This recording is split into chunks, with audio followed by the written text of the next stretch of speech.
और the big picture में हमारे साथ में रविकांत मित्तल सर IBS24 के एडिटर इन चीफ जुड़ चुके हैं। उनसे बातचीत करते हैं। रवि सर, कल भी हमने इसी वक्त चर्चा की थी कि बजट आने के बाद हम उम्मीद करते हैं कि दरअसल इस पर जो कुछ डिस्कशन होगा इससे रोशनी मिलेगी कि बजट एक्चुअली क्या विजन है।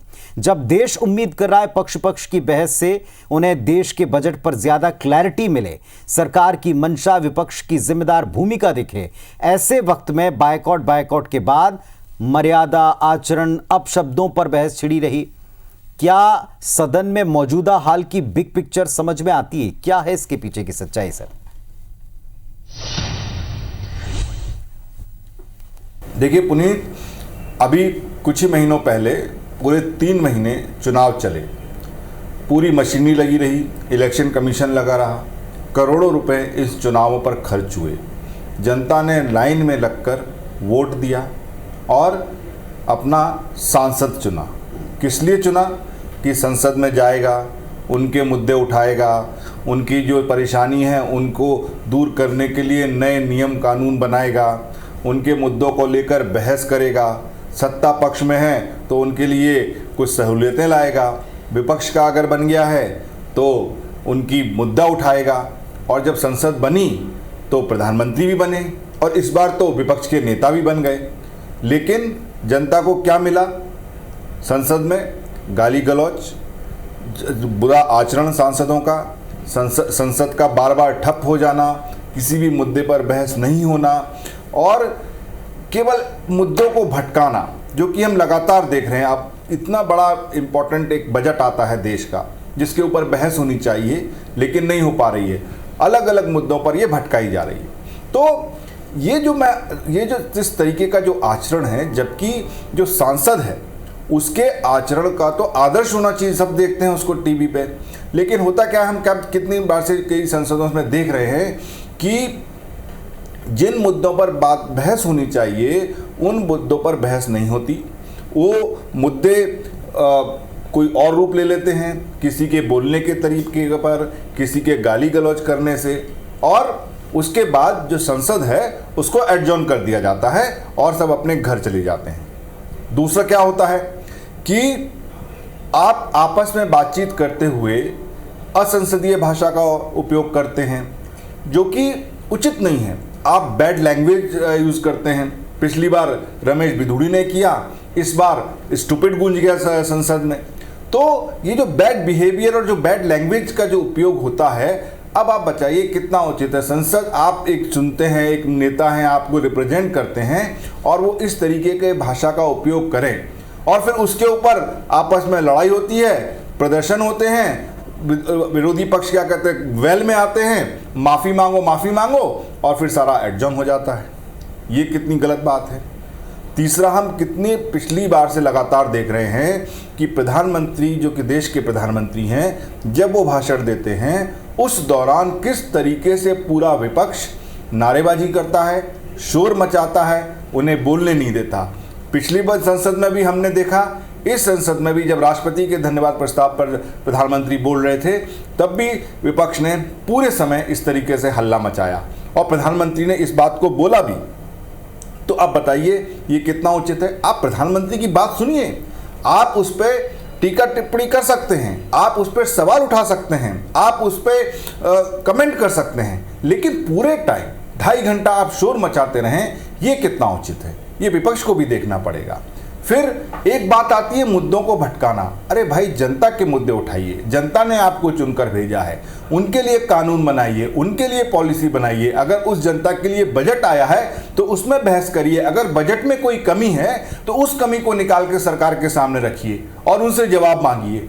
लेकिन आप क्या कह रहे हो कि जी इसने गाली दे दी, आप कह रहे हो जी इनका व्यवहार सही नहीं है, आप कह रहे कि ये ढंग से नहीं बोल रहे।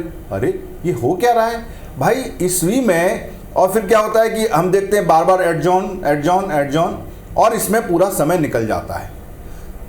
लेकिन पुनीत, ये समय कितना कीमती होता है मैं आपको बताता हूँ 2 तरीके से। पहला तो जनता को ये मालूम होना चाहिए कि अगर पूरी संसद, जिसमें लोकसभा राज्यसभा, उसको चलाने का एक दिन का खर्चा 15 करोड़ रुपए आता है और ये किसकी जेब से जाता है? आपकी और मेरी। जो टैक्सेस हमसे लिए जाते हैं जो टैक्सेस को लेके सारी जनता भी परेशान है जो बजट में, उसी टैक्स से ये खर्चा निकलता है। चलिए ये तो आर्थिक नुकसान हुआ। लेकिन जो दूसरा सबसे बड़ा नुकसान होता है वो ये होता है कि जब संसद की सिटिंग होती है, तो जब संसद सुबह बैठती है 11 बजे, तो सबसे पहले होता है प्रश्नकाल। प्रश्नकाल में सारे वही प्रश्न पूछे जाते हैं जो जनता के मुद्दों से जुड़े होते हैं, जो जनता की समस्याओं से जुड़े होते हैं, जो सरकार की पॉलिसी या नियम कानूनों से जुड़े होते हैं, जो बिल लेके आती है उससे जुड़े होते हैं।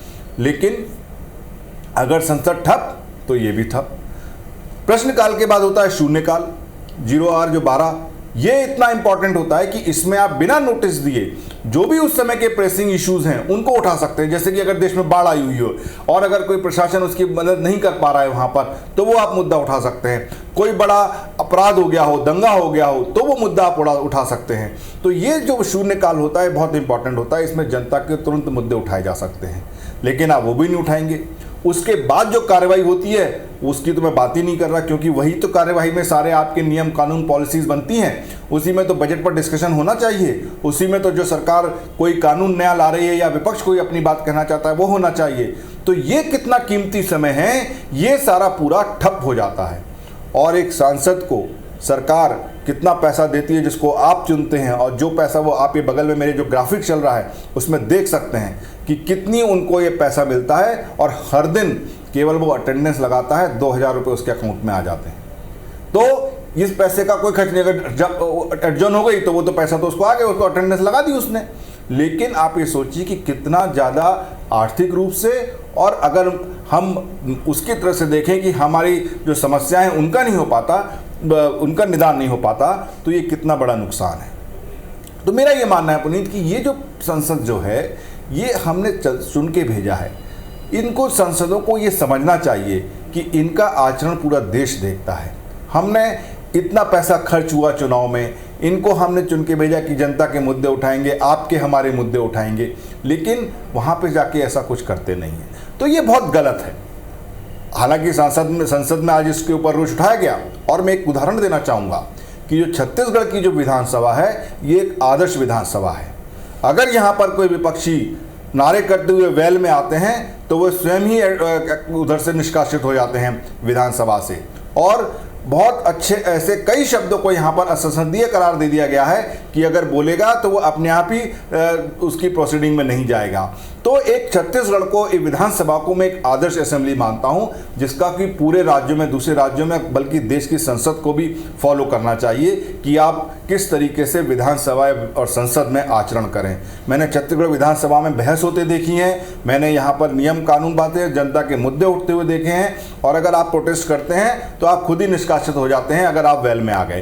तो इस तरीके के कुछ कानून संसद में भी बनने चाहिए, जिससे कि जिस चीज के लिए हमने सांसदों को भेजा है वो उसका उपयोग करें, ना कि हमारा, आपका और देश का समय बर्बाद करें। देश की सबसे बड़ी पंचायत में जनप्रतिनिधियों की इस बैठक में अगर ये नज़ारे हैं और अगर ये आचरण है तो वाकई वो कदम उठाए जाने चाहिए जिनका जिक्र आपने किया, जिनको करते हुए आदर्श विधानसभा के तौर पर छत्तीसगढ़ स्टैब्लिश होता है। बहुत शुक्रिया आज की बिग पिक्चर पर डिटेल में बातचीत रखने के लिए।